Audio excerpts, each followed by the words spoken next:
Hello, my name is Judy Rider and welcome to Joe's Test Studio. And for this particular little demo, I'm going to show you how to do a glazing chart using primary colors. Now the colors we're going to be using are Aurelian, rose madder or permanent rose, and cobalt. And the reason I use these is because they are truly transparent colors and they make beautiful secondary and tertiary colors.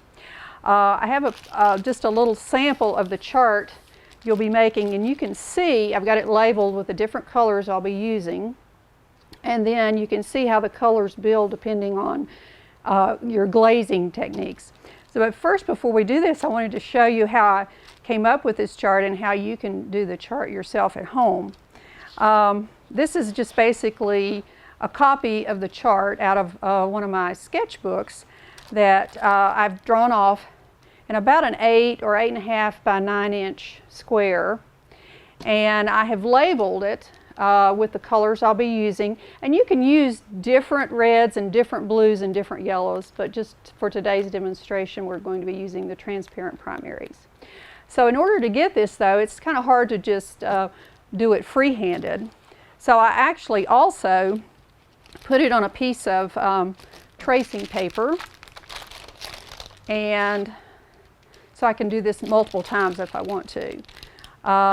Laid the tracing paper on top of a blank piece of paper. In this case I'm going to show you in here, and then used Sorrel or some other kind of a watercolor graphite to trace it.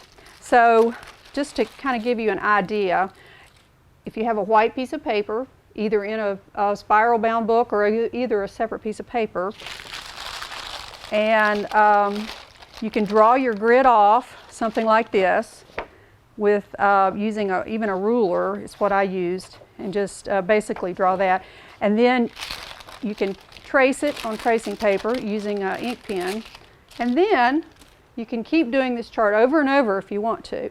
Basically your white paper, your graphite paper, and your traced pattern, and use a stylus or an ink pen, and then you can just go down here very quickly and draw the lines for this chart. Now I won't take the time to do the whole thing, but I did want to show you in this case how you can do it over and over without having to keep drawing over and over the same chart. So you can see that leaves a line there, and then you can come in with your pencil and put the colors in. Now I also use the graphite paper sometimes for patterns of things I'm going to draw, and just real quickly, just to show you a little flower pot. If you have a pot of flowers and you didn't wanted to do it maybe on different flowers or so forth, but you had this one flower pot that you really liked, you can draw the flower pot, trace it off, or either Xerox it and so forth. Put the graphite paper underneath it, and this way you can draw that pot 97 times if you want to, and you can vary the size of it, and then you can add different kinds of flowers. So you can see how it kind of comes out, and it's just a quick way to do something that maybe you don't know, you don't want to keep drawing over and over, but maybe you want to keep using the same pattern or something. Okay, back to the color chart. Let me just put this out of the way here.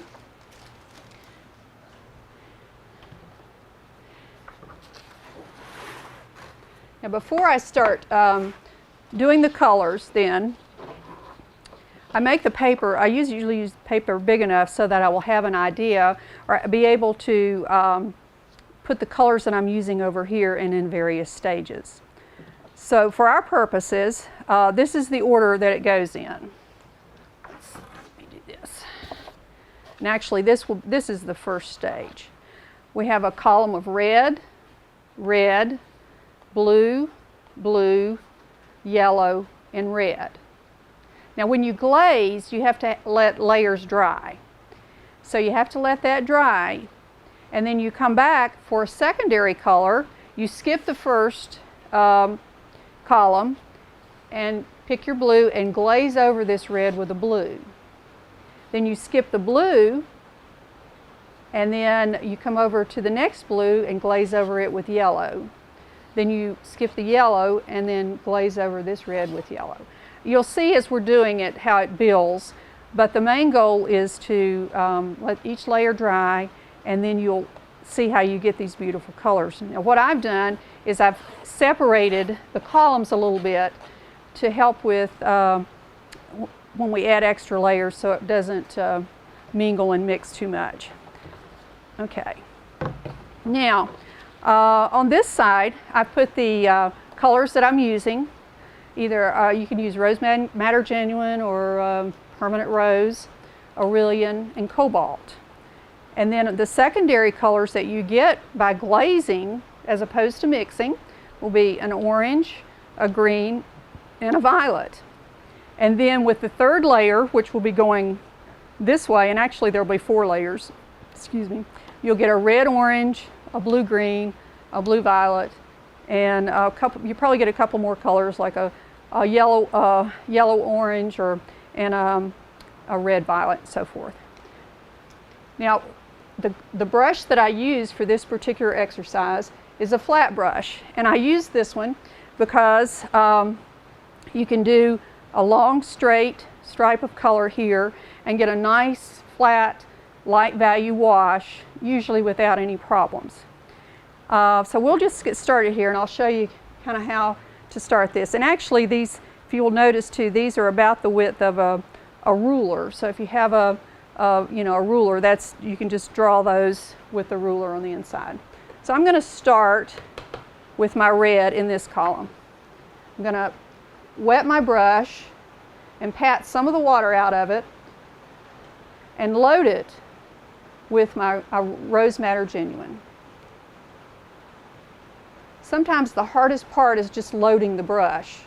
But what I find is if I put a puddle of paint out and I sort of go back and forth with my brush like that, sometimes add a little more water depending on how light I want it.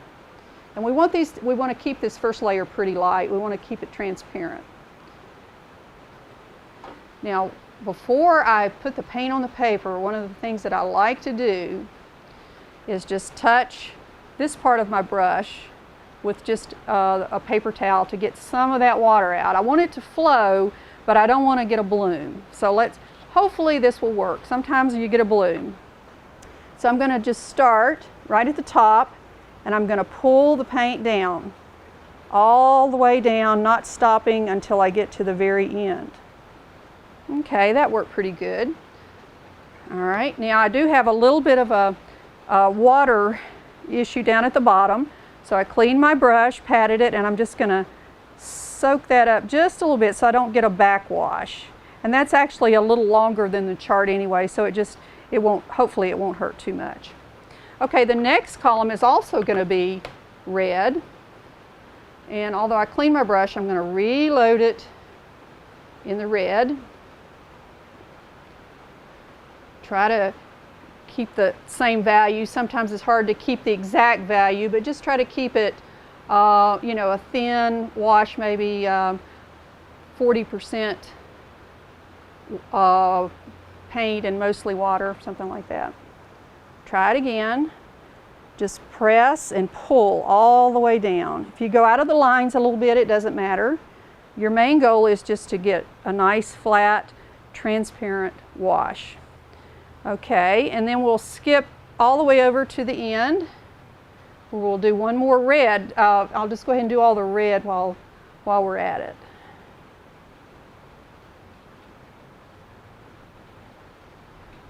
There. Okay, that actually worked pretty well. Okay, now I've really got to clean my brush. Actually, if you want to start with a yellow and go to the red and then go to the blue, you could do that too. But just make sure you clean your brush really well in between, because if you happen not to get the red out of your brush and you dip right into the yellow, then you're going to get an orange. You won't have your pure yellow. So let's see if we can do the same type of stroke here. Yellow right here, all the way down. Now notice how nice and light and bright that yellow is. And it's a good base color for making a lot of different paints.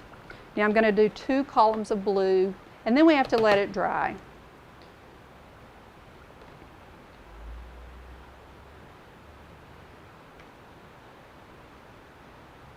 Same thing, make sure you clean your brush before you go into the blue, because if not, you will get either a violet or you'll get a green, depending on what color was in your brush before.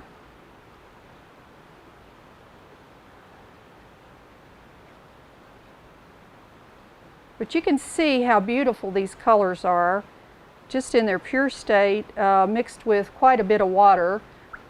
And thus, that's why we call it transparent watercolor. The glazing part comes in when you build another color over top of it to make either a different color or a different value of the same color. Okay. So that's the first step. And we'll need to stop momentarily before we do the next step.